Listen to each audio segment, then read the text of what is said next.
earlier blocked the presidential palace in Niamey, the capital of one of the world's most unstable nations. Soldiers in Niger said they have removed President Mohamed Bazoum from power.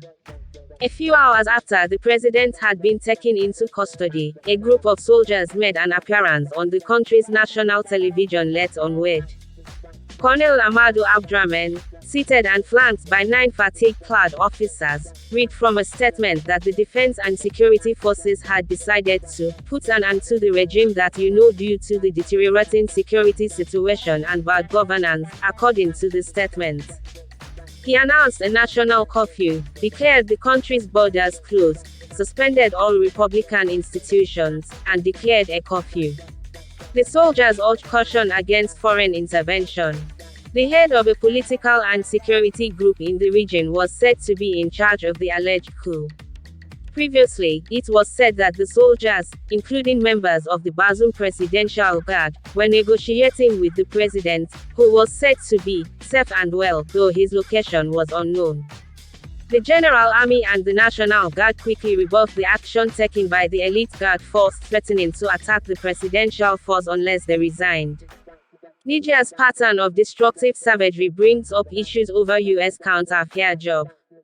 The White House said as the circumstance unfolds that the U.S. Secretary of State, Antony Blinken, had addressed the hostage Bazoum, and conveyed the United States' unwavering support. The strong U.S. economic and security partnership with Niger depends on the continuation of democratic governance and respect for the rule of law and human rights.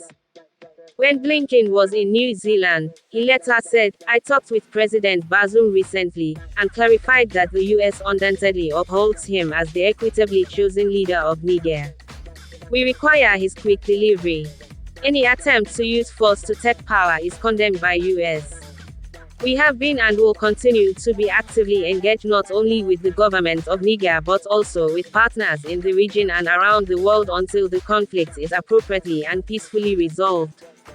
The UN said its Secretary-General, Antonio Guterres, additionally addressed Bazoum and offered his full help and fortitude.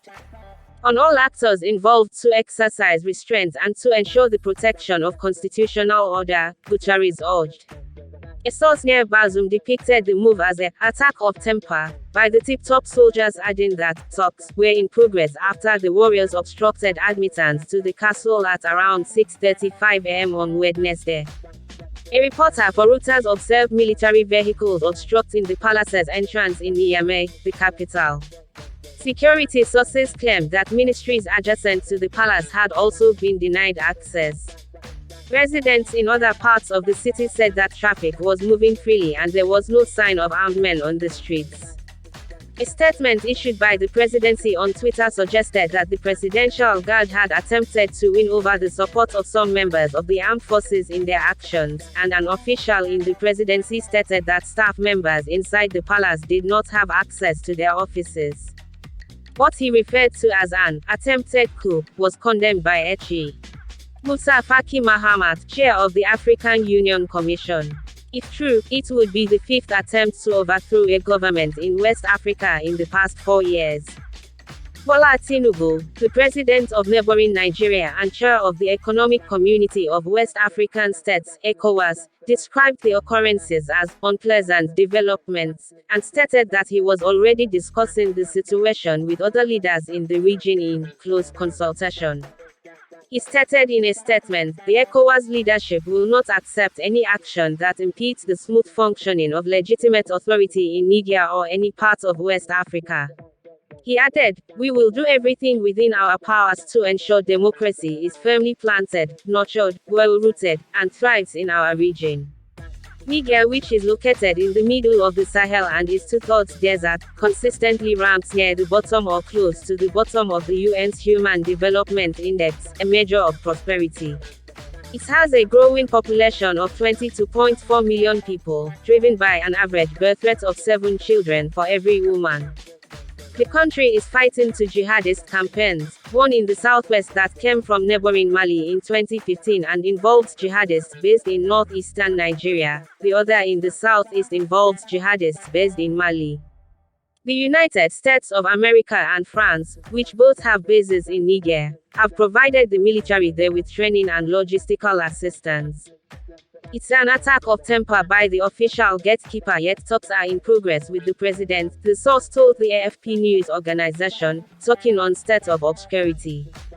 The source claimed, the president is fine, he is safe and sound. He and his family are staying at the house. There was no explanation provided for the guards' behavior or what was being discussed in the talks. An MP from the PNDS party in Bazoum stated, I spoke with friends who are ministers and the president, and both of them are fine. France has close ties to Bazoum, who was elected in 2021 through a democratic process. In February 2010, the country's most recent coup toppled Mamadou Tanja, the president at the time. However, according to a security source at the time, there was an attempt at a coup just days before Bazoum's inauguration in April 2021. The alleged ringleader, an Air Force captain by the name of Sani Gourouza, was one of several people detained. He was taken into custody by authorities in Benin, in Ivoire, and handed over to Niger.